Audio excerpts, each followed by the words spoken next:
I'm Michaela. I'm Malachi.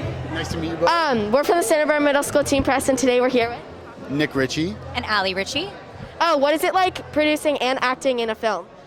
It has been such an incredible experience. This is my first movie I produced on.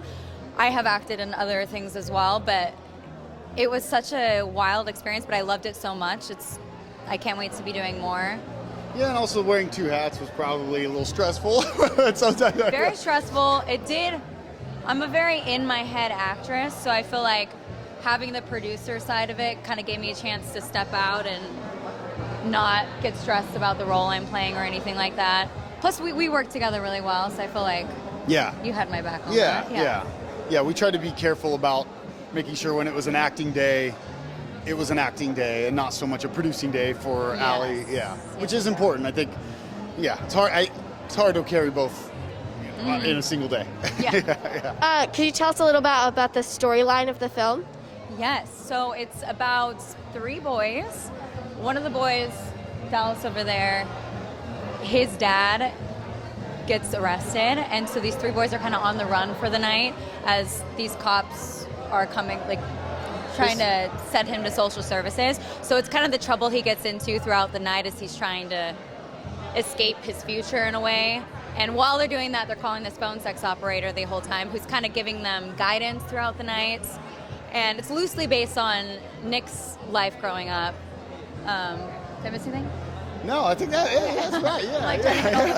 Yeah.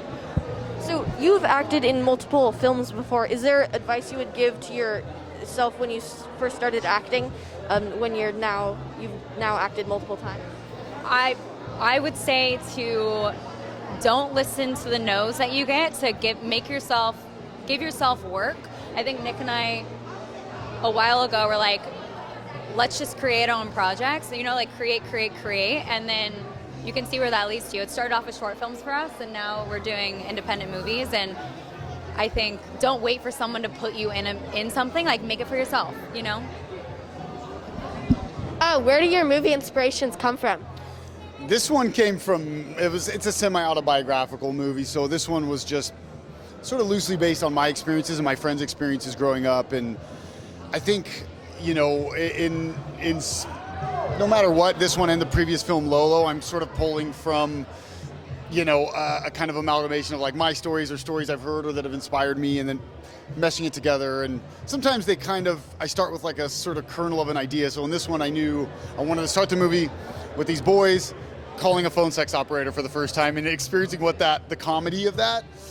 And then there's parts of the movie that kind of write itself that I don't know are going to happen until I dig in and start finding the characters a little more.